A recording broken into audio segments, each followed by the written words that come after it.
studies, is it? No, those are mine. That's it. This is the boring part. Okay. So first of all, thank you for being here. I'm going to ask you all up on your feet, please. We have a little kind of agree-disagree section, okay? So you can say agree over here to say car. Doesn't mean he's always right. Just happens to be that he's in the right part of the room. And disagree here. So I'm going to throw out 4 statements, okay? And it's literally agree or disagree. So a varied group is a benefit when carrying out evaluations. And when I say varied, I mean different minorities, different ages, coming from different areas. Do you agree or disagree? So pick a corner. Let your feet do the Let talking. your feet do the talking. And let's see who agrees. Is There's that no right or for wrong. Joshua? There's no right or wrong answer. Come on over to the right side. There is no middle. Yeah. There is no middle. They're so furry. Here, Chris. We are.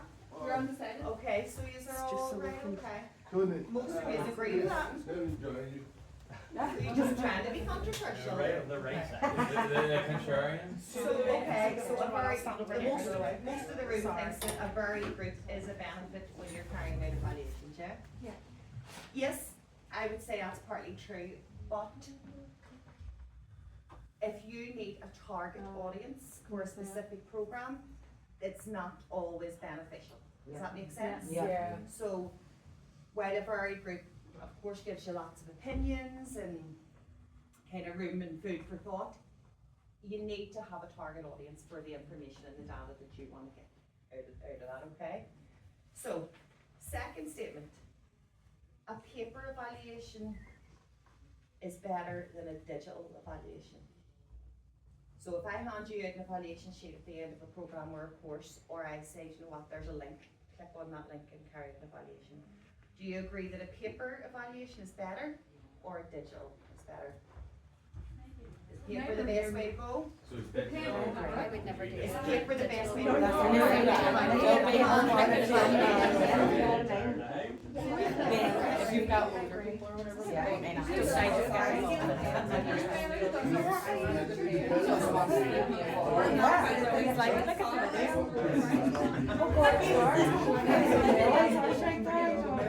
You know what, they'll probably get extra ones.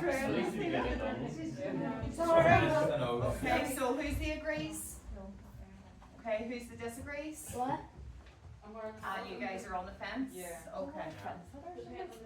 So again, you have to consider your target audience in the group you're working with. And not to be controversial or prejudiced in any way.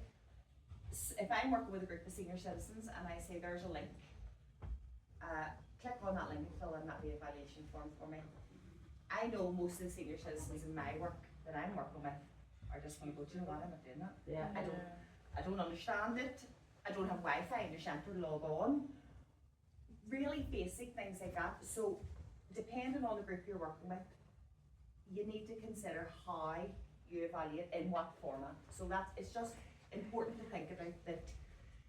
Some groups are easier to hand a paper or an A4 sheet and say, listen, fill that in. Whereas if you're working with like teenagers or professionals, if you can send them a link, it means they can do your evaluation there and then, or they can come back to it after kind of in the day or during the week and say, right, I want to submit that evaluation when they maybe have a wee bit more time. You know yourself what it's like when you've done a course, you've been sitting all day, bored, melted out. If it's not, Except when it's these lecturing. do you know what I mean? If it's not something, if it's a mandatory health and safety work course, for instance, you're sitting there, your head's melted, you can't make it out the door. I know from personal experience that when I do an evaluation and I haven't enjoyed the program, I just want out the door and my mind's in other places. I'm going, scale 1 to 5, 5, 5, 5, you were brilliant, and I'm away. You know, so it's just kind of, if you send a digital link, it's a bit easier that people have more time, they'll maybe dedicate more time to it and get you the right answers that you want to interpret and obviously inform your next program or project. Right, final one. Do community consultations help lead to effective evaluations? So if I have a community consultation, we see this happening all over the place. I was involved in one recently, and it was with regards to the redevelopment of the waterworks in Alexandra Park, okay? So we had a community consultation in our community centre, and what I'm asking, do you agree that these community consultations help lead to effective evaluation? Agree, disagree, middle? Always, always help. No supplementary questions, Captain. Or like a, there's no right or wrong, Captain, you know. Wow, that's a big, wow, okay. I moved, Kathy. Okay, so all the agrees, we show hands. Well, I don't think it was as big as that much, next one. And the disagrees? Just on your notes? I just want to Okay, be okay. And on the fence? Okay, can I ask you why you're on the fence? very circumstantial. So Oh, that's not the point of the game. Yes, The it game is. just No, says no, one side or the other. Listen, the reason I'm asking is because you're answering this is going to help me evaluate these questions for the next programme I'm delivering, Not so the facts, come on, throw it at me. So I think it's circumstantial. The right community consultation at the right time with the right people could absolutely lead to massive social change. A book or a room full of, no, that's not going to work, of negative hats, the consultation will never lead to any sort of positiveness. Yeah, Sometimes you do, you It's can gonna make make it it work, worth it. and that Okay. doesn't actually lead to anywhere then. Yeah, it's So- just coming in, Yeah. shoot the breeze and getting nowhere. Okay. I think that is something of that is a feeling of evaluation, so you feel that, I know partially, obviously now I've done this, but before I definitely felt like that, well, what's the point, this is going nowhere, it's not informing any decision making, it's not going to stakeholders, it's not having an impact. But then also the stakeholders do it and don't act on it. So Okay. I think from experience, Connell obviously hasn't been bitten yet. I just bite back. Sometimes community don't turn up. Sorry, for hang on a wee consultations. second, go ahead. Sometimes community don't turn up for consultations, so you're not getting a true representative. Okay, Like- follow-up question, why do communities not turn up? They're probably not being That's listened to, right. or they're not having a proper voice.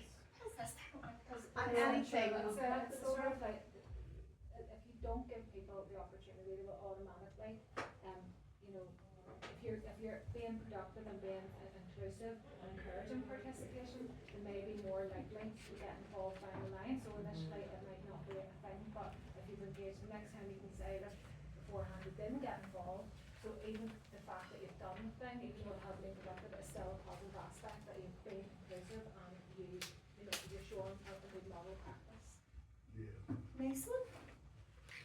Listen, It's all right. catch, catch, Emma, catch.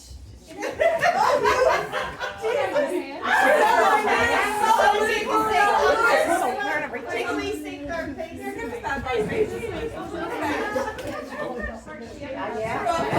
Neil Marshall. Collaborations.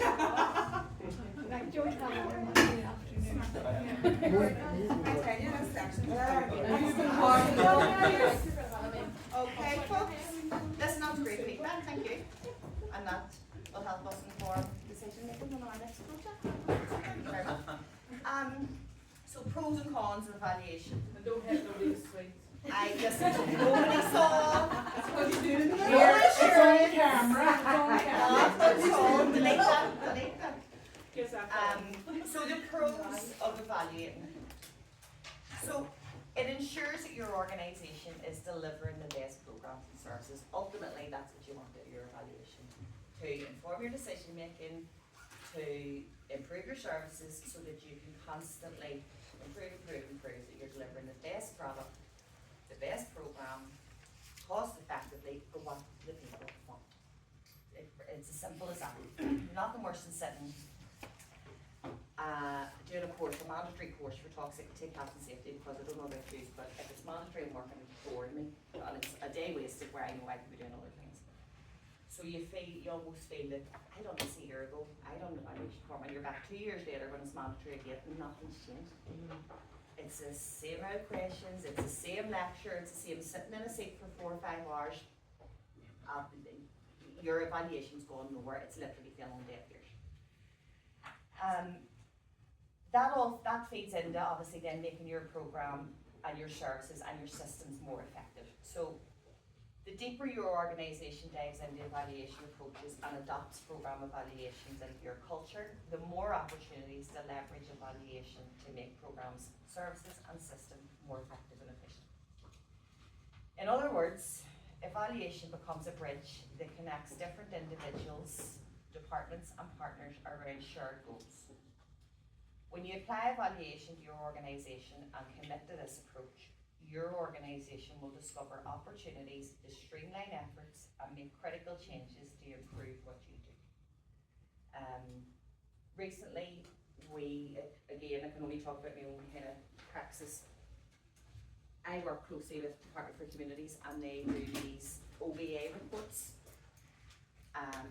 And everything that goes into those OBA reports is about improving your service and your programme and getting them the data they need so that they're putting the money in the right places to invest in your programme or your group. So even though sometimes you feel that your evaluations aren't going anywhere, they actually are, especially when it's come from agencies like that, like Department for Infrastructure, Department for Communities. That is helping them inform decisions and it's helping to improve their services that has this trickle down effect on our programmes and our groups and our centres and our organisations. Another pro is that it provides direction and it informs strategic decisions. Literally what I've just said there about working with Department of Communities. Again, that's only my personal example. So effective organisations are ones that can and do pivot when necessary. What worked 10 years ago doesn't necessarily work now. And that obviously, people's needs change, groups' needs change, funding changes. We all know everybody's kind of struggling for funding and it's this time of year where there's an underspend, they're throwing it at you. Throughout the year, not so much. So finances change as well, even in terms of how you evaluate changes. You used 10 years ago, it was a paper copy, now it's a link.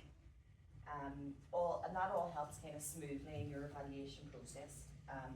So evaluating itself is constantly changing for the better because, again, I know a lot of people, myself included, they know a bit more. Funding opportunities, so that is a massive pro. As we all know, we're all working in the community sector and fighting with the same pot of money.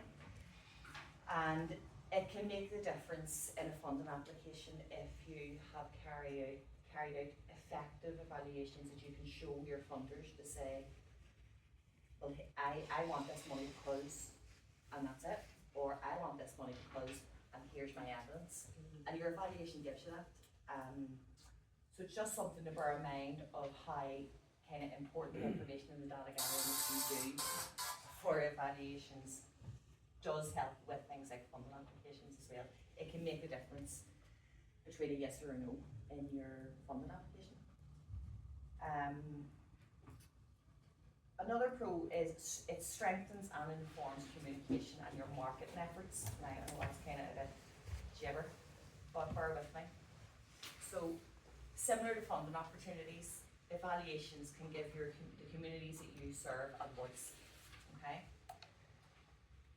They are, if you're evaluating a group and you're doing it right, they are telling you, they're giving you the answers you need. They are telling you, this is what we want, this is what we need, this is how you need to do it.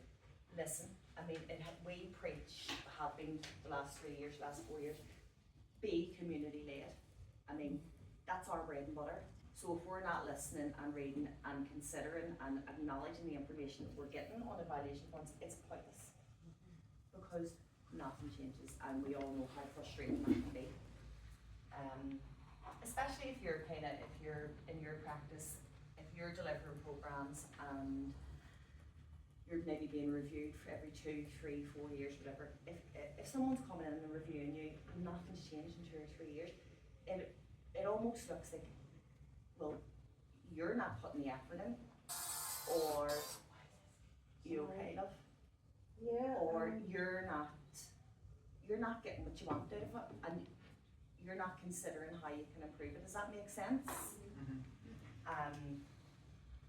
So you need to be using, all those evaluations give you results which can be biased depending on questions you've asked and the information that you want.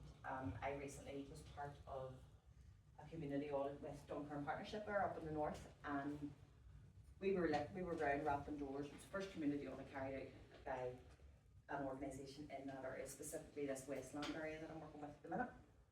And as the time went on, so we've done it over maybe about 6 months, and as time went on, it became more evident that we in our questions were being very biased to support the programme that we were trying to push. And the programme was, we were trying to get money from Stormont for a new community centre. There's no community centre in that area, so of course we wanted our questions to support that, and we wanted the answers to support that programme.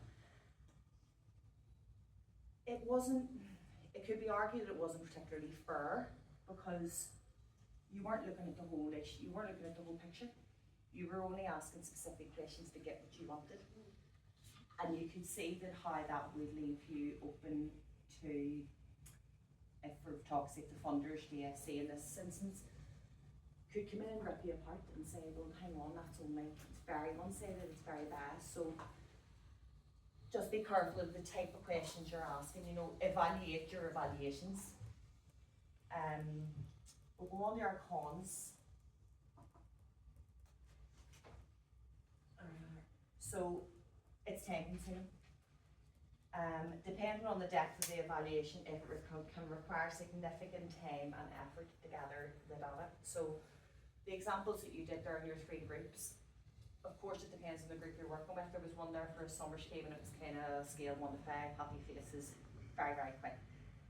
Still giving important information, but it's a wee quick evaluation. There was a more in-depth one there, and I think Kathy had pointed on it that, I think it was Kathy, as soon as you look, that's very, very off-putting, because it looked like 2 or 3 people doing this is intense, you know.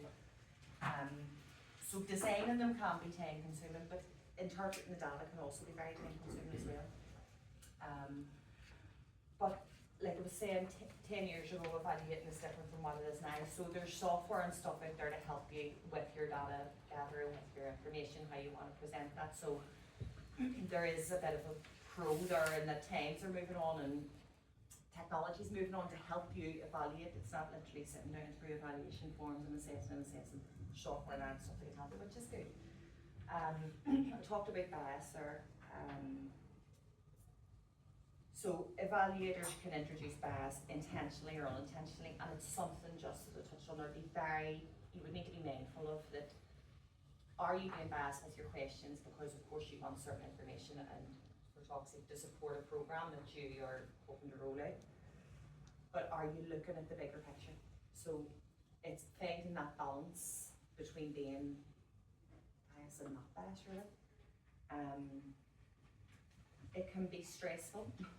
It can put pressure on you if you are, like if you're being evaluated yourself, it makes you feel quite anxious, especially if what you're being evaluated for is like your job, for instance. So I know that like the civil service do their PDPs and their annual evaluations and stuff, and it literally, depending on how your evaluation goes, it's very good bonus on it. So that can be quite stressful, and you might not always agree with what your manager, for instance, is saying what your personal development or your performance is here and it should be here, and you might not always agree with that. So it can be quite stressful that way, especially when you're doing like job-based evaluations. One of the other cons is that it gives you limited scope. So an evaluation, it may only focus on certain aspects, I would say, and that brings in your bias again, because you might leave out other important information to give you a fuller picture. So you need to be clear on what the information is that you want and how you're going to get that and extract that information from the group that you're working with. And then we've got misinterpretation. So a huge con, because if your evaluation is not clear or it's poorly communicated, its findings can be misinterpreted or misused. it basically leaves your data redundant. It's pointless because, of course, then you've learned, right, that evaluation has been misinterpreted and there is a learning curve in from me or whoever's providing that, but the data's pointless. You've wasted time, you've wasted participants' time to get information that's pointless. So it's asking the right questions, gathering the right data. Nothing more frustrating than your voice not being heard. And we were chatting about that earlier, just if you're carrying out an evaluation and I'm so passionate about this, and this is, I know how I can improve this, and I'm here in 2 years' time at this health and safety course. I know I want to be listened to, and you come back 2 years later and it wasn't. I think kind of the crux of what I'm trying to say is that the more evaluations that you do or design or participate in is more helpful. It's vital for you gaining the right information and the results that you require. So evaluate. And I want to thank you, and I'm going to pass this on to Claire.